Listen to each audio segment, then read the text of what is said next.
Hi guys, and welcome to episode 2 of my favourite maps in Battlefield 4. In this episode I'm going to have a look at a couple of the maps that people don't play all that often, and they're not vanilla maps either, so there's something a little bit different. You're going to see a bit of gameplay in the background from a few of my favourite maps from the DLCs, and hopefully you agree with me. If not, let me know in the comments what your favourite maps are and why you think I am wrong. I would really love to know your opinion on the matter. So first of all, we're going to look at ALTAI Range, a map that I think doesn't get enough server time and is one of those maps that can really offer a lot more than just tank on tank gameplay. And as you can see at the minute, there are a lot of tanks visible on the screen and not so many infantry, so that's a thing I think that puts a lot of people off, the fact that you are in a tank camping most of the time.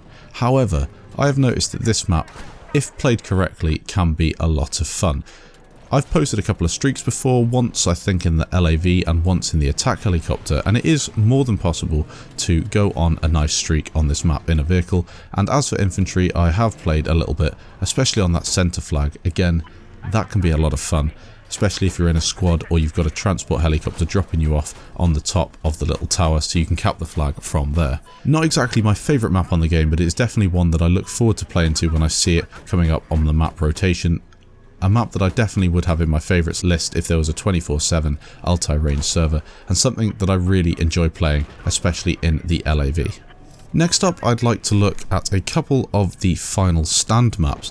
Now, first of all, I'd like to say that Hangar 21 is not my favourite map at all. I would not like to play that map again if that was an option. I don't enjoy it. I think that it offers very little in the way of vehicle gameplay, and the infantry gameplay, although it's okay on the top two flags, Alpha and Bravo, I don't really enjoy podding out and parachuting down the bottom of the hill only to find myself getting sniped or taken out by an incoming jet that's looking to ram somebody off the edge of the mountain. Giants of KARELIA, however, offers a really nice gaming experience for infantry, attack helicopter and tanking. Something that I am quite interested in playing myself. The attack helicopter, I find that it is something a little bit different, as you have to deal with AA guns, you have to deal with tow missiles coming in from both the standalone tows and the LAVs, and you also have to deal with jets and obviously the attack helicopter.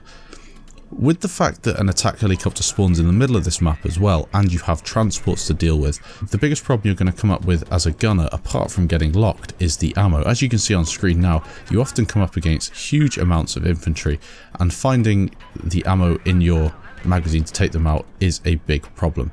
But it offers a different challenge, and I really do look forward again to playing this map when it comes up on a map rotation. It's not a map that gets enough server time in my opinion, and if I was to rent my own server, this would be on the rotation for sure. Another final stand map that I really enjoy playing is HAMMERHEAD, and again it is for the mixture of infantry, tanking and aerial gameplay. For the helicopter, it offers again a superb balance between ground vehicles and air vehicles, and there are obviously plenty of infantry to take out, and the fact that the middle flags aren't cappable by an attack helicopter doesn't make it as influential on certain other maps, so you feel as if you have to maybe work with your team a little bit more than on maps such as Caesar Shanghai and Dawnbreaker.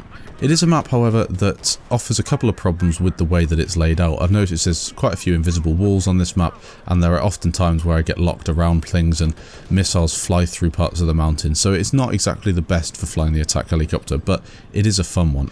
Another couple of honourable mentions would be anything from the Naval Strike DLC. I'm not a massive fan of them, but Lost Islands can be a laugh with the attack boat, so long as it's not fast spawn, and Operation Mortar, in my opinion, is the best looking map on the game. I think it is just an absolutely fantastic looking map, really beautiful, and the way that the mountain complements the gameplay in the sea and the fact that the boat can't attack people up there is fantastic. Again, a really nice map for the attack helicopter that one, and I'm looking to pull off a couple of streaks so I can show you guys what it's like to gun on that map. I haven't got any gameplay for this map, but Propaganda is obviously one of my favourite maps for tanking. It is also, I think, possibly my favourite Conquest Large map for infantry. The fact that it's brought it back to that old school destruction, finding your way around two-storey buildings and blowing the walls out so you can get through and cap flags makes it a real fan favourite, and I know that a lot of people would play it a lot more if it was available on a vanilla rotation and made free to everybody. The fact that it's part of a DLC, I think, has really hurt that map, and it's very rare to find it on a rotation where it's not just 24/7 and tankers absolutely spamming the hell out of it and taking advantage of all those people trying to enjoy a really nice bit of infantry gameplay. One more that might divide opinion, the final one I'd like to talk about, would be Firestorm. Now, it's not a great map for the attack helicopter, it's not a great map for the jet, and purely because of the AA gun. But if you take the AA gun away from it, so say you have a good tanker on your team or someone who is maybe pushing the AA gun back a bit, it's a lot of fun. It's a fantastic map for tanking. The way that you're surrounded by walls on either side, you can get into buildings and protect yourself from air vehicles, and the way that there's a bit of verticality in there, but not too much, so you obviously aren't going to be having people dropping on your head with C4 all that much, makes it a real favourite of my own. And again, it is a map that I would have on a rotation. Another massive problem with Firestorm for me though is the fact that it is always on a 24/7 rotation with maybe Gulf of Oman or Caspian border or something like that. So it's never something that you get a one-off experience of Firestorm. The only servers I ever find are 24/7, and I think that isn't great for Firestorm, and I would really like to see it as part of a rotation on a map. And again, if I had my server, that is a map that I'd definitely put on there. Thanks for watching this episode. If you did enjoy it, leave a like, and I definitely want to know what your favourite map in Battlefield 4 is. Try and think of one that maybe I haven't mentioned and explain to me why it is the best. I really would like to know what is your, especially from those people from an infantry standpoint, what is your favourite map on the game.